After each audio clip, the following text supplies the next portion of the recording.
Level 1 Introduction to the Biology. On this planet Earth there are different materials, creatures and forms of life on the Earth's surface. Everything that can be found on the Earth's surface seems to be connected in one way or the other. Soil, water, air, plants, animals and humans are parts of it. I find life in all kinds of forms, and it seems to me that organisms are different. But where do these differences come from? Why do small and big organisms exist? And what makes all these big and tiny organisms different? I find the answer in the thought that to survive, an organism or animal must adapt well to its environment. If an animal eats insects, they must hunt for them. Their body must have tools for this, such as a beak. Other creatures, such as lizards, have a greenish and brownish body color in order to avoid falling prey to predators. Therefore, diverse creatures have different colors and shapes.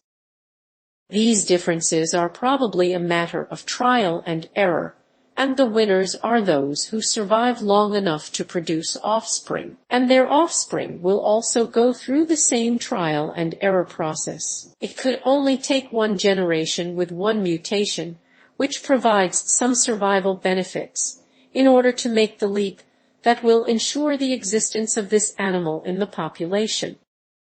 There are two popular theories about evolution, Lamarck's and Darwin's. Their theories are different because Lamarck thought that organisms changed out of need and after a change in the environment. On the other hand, Darwin thought organisms changed by chance when they were born and before there was a change in the environment. For example, let's consider a giraffe's long neck. Why is this neck so long? Lamarck's theory suggested that the giraffe's original short-necked ancestor repeatedly stretched its neck to reach the higher branches to eat.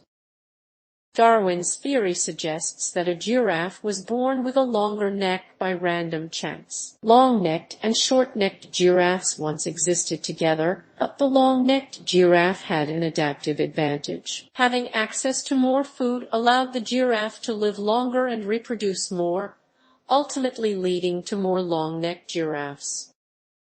Now, I understand why all life on Earth is related. In other words, if I could travel back in time, I could find a common genetic ancestor for any two organisms on Earth. It does not matter how different they seem. Even humans and bananas, which humans eat for breakfast, share a distant ancestor. It may seem shocking, but when comparing a human genome to a banana genome, there are so many genes that are similar within the two organisms, although from the outside they appear to be very different organisms. Thinking about what humans do for living and what a banana does, there's a lot of things they do in the same way. A lot of genes are just fundamental to life. Since I already learned this, it is not so shocking for me that humans and bananas share the same ancestor.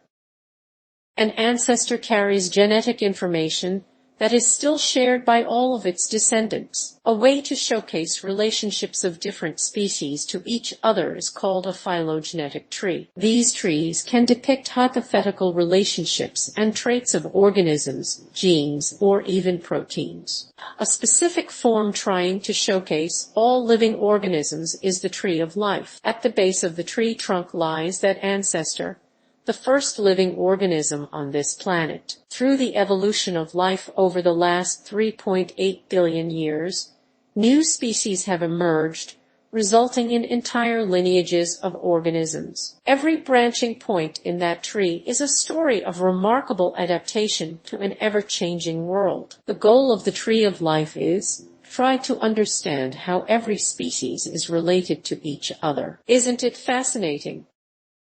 Now I see that how the tree of life is structured. Based on the first branches of the tree of life, I can see that creatures belong to three domains. Domains are a concept of grouping creatures. The three domains are called archaea, bacteria, and eukarya. All domains have DNA as a blueprint of life. Domains are the top-level classification which categorizes life in the most general way. For example, one difference between the domains is if the DNA is stored in a compartment called nucleus, or it just lies in a circular form within the cell. Eukaryotes, the cell type of the eukarya domain creatures, have a nucleus. Apart from nucleus, there are other differences between organisms from diverse domains. But back to the nucleus. The nucleus is part of a cell. Okay, but what is a cell?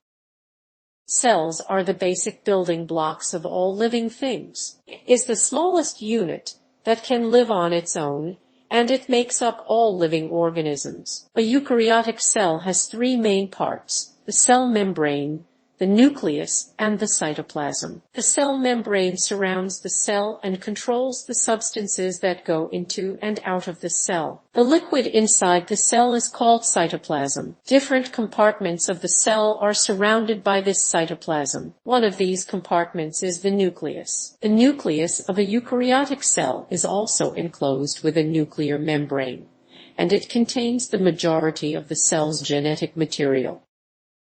But the cell types of the domains are all a bit different. I find out that archaea were first classified as bacterias. Their appearance from the outside, so their cell type, looks closer to bacterias. However, other properties are closer to the ones of eukaryota. Therefore, archaea form a separate domain from bacteria. I find bacteria as prokaryotic organisms most fascinating out of all three domains. They are also the smallest creatures on their planet, like I am mine.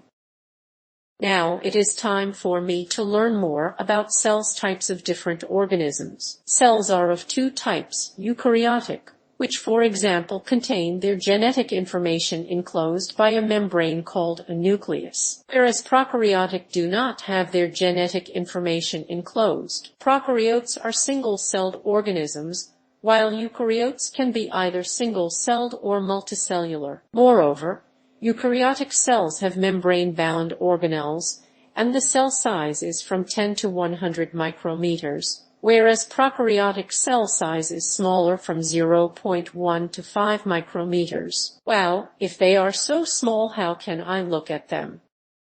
Let's see. I am equipped with a special zoom view tool, which is a very useful tool to investigate the diversity of life. My zoom tool works in the same way as a microscope. Unlike terrestrial microscopes, my zoom view tool has three settings in one. The first option allows me to see objects which humans can see with their naked eye. The second setting turns on a light microscope-like vision. The light microscope uses lenses and light, so a normal human eye can see something very small in more detail. Finally, the third setting makes me able to see objects available for viewing under a terrestrial electron microscope, for objects that are not even visible with a light microscope. Light microscopes let us look at objects that are between a millimeter 10^3 m and 0.2 micrometers, 0.2 thousandths of a millimeter, or 2 × 10^7 m in size, whereas the most powerful electron microscopes allow us to see objects as small as an atom, about 1/10 millionth of a millimeter, or 1 angstrom, or 10^10 m. For example, if you are curious what a leaf is made from, the best would be to use a light microscope. That is because the cell of a plant is in size between 10 and 100 micrometers. However, if you want to go further to investigate this leaf's proteins or even atoms, which size starting from 1 nanometer, then an electron microscope should be used. Looking at life through these microscope-like visions, I am surprised. It turned out there are different tiny organisms of different colors, sizes, and shapes. These organisms are around 1 micrometer in size. They are only visible under a microscope, or my microscope-like tool. Thus, they are called microscopic organisms, microbes, or microorganisms. At this point, I already have so many questions from what I have learnt. How can one find out where an organism belongs in the tree of life? How is such a tree built? And what is one common thing called DNA in all creatures on Earth? How does it look like and work? Let's explore it with me. Thank you for watching.